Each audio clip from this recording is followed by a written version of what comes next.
were never meant to be ordinary. You were never designed to blend in.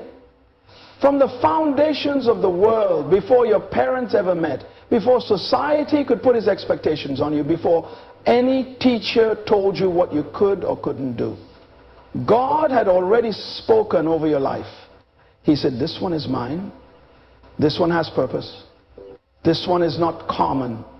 That means you didn't show up on earth as an accident. You were sent here on assignment. And that assignment requires you to be different. But here's the tragedy. Most people spend their lives trying to fit in when they were born to stand out. We trim our wings just so we won't look too proud. We lower our voices so we won't sound too ambitious. We downplay our dreams so we don't make others uncomfortable. But let me tell you this.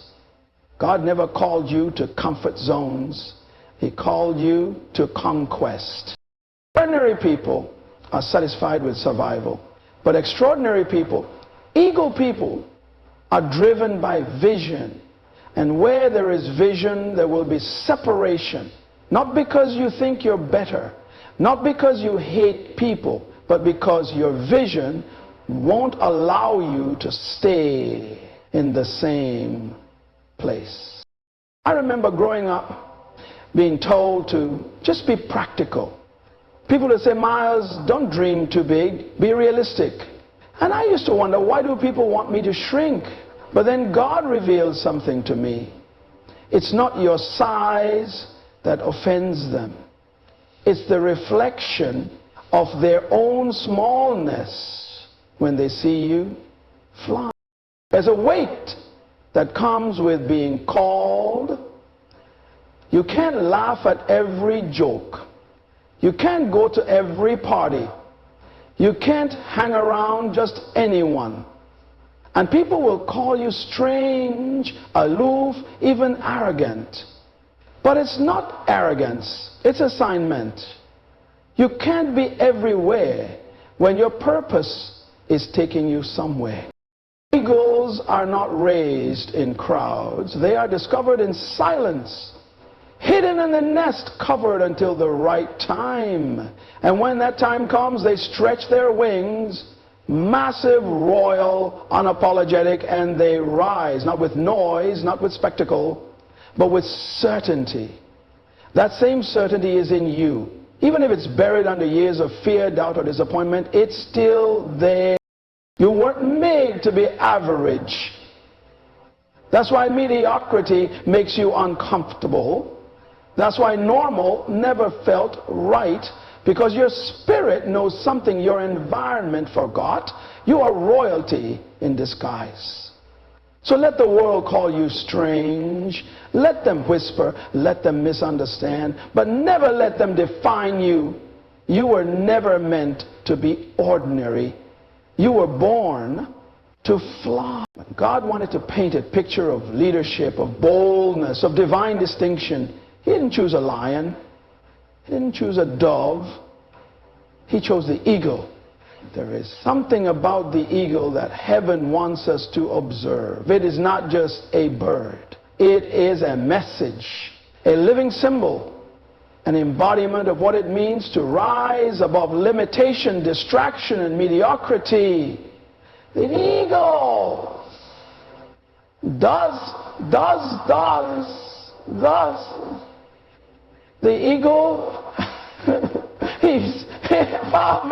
it doesn't scramble for crumbs like pigeons. It doesn't hide in the shadows. It dominates the skies. That is not arrogance. That is alignment. It is fulfilling the design of its creator. God didn't give the eagle powerful wings and sharp vision so it could waste its life in a chicken coop.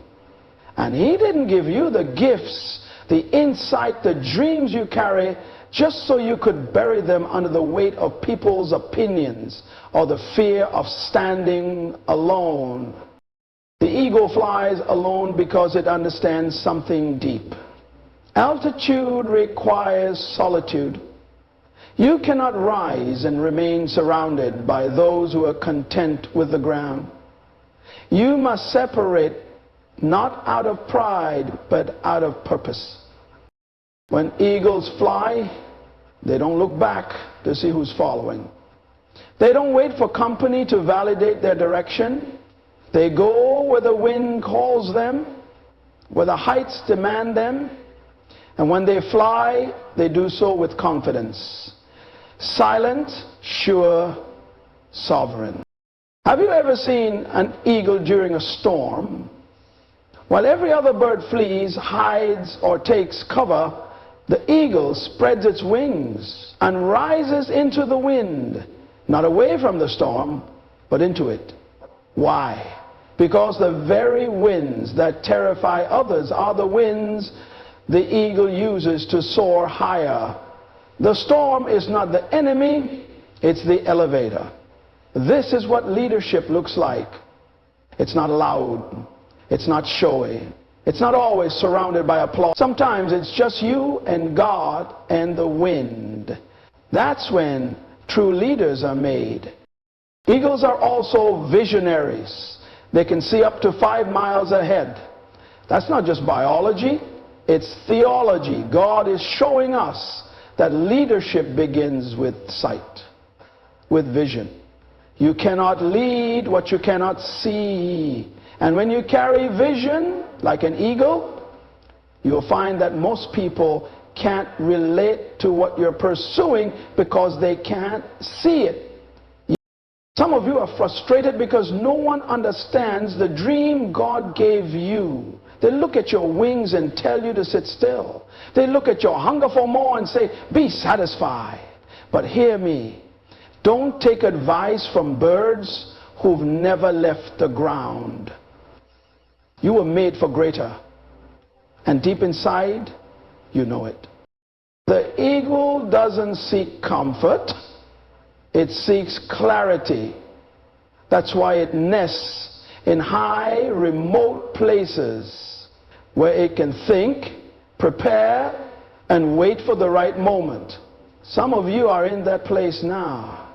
You're high up, alone, unseen, but not forgotten. That's where eagles are formed, where character is shaped, where wings are strengthened. Don't despise that season. It's holy ground.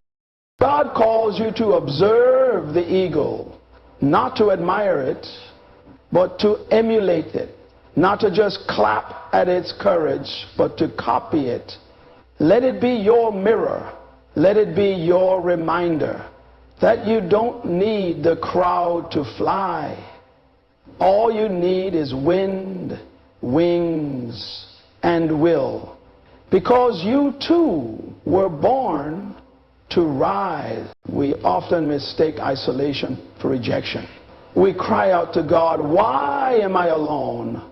Why did they leave me? Why do I feel forgotten? But let me tell you something I've learned in my own walk with God. Isolation is not punishment. It is preparation. It is not the absence of people. It is the presence of purpose. When God is about to do something extraordinary in your life, He will often begin by calling you away from the ordinary. He will separate you, not because you are unworthy, but because you are being refined. And in that season, it will feel like people are walking away. Opportunities are drying up. Conversations go silent. The spotlight disappears.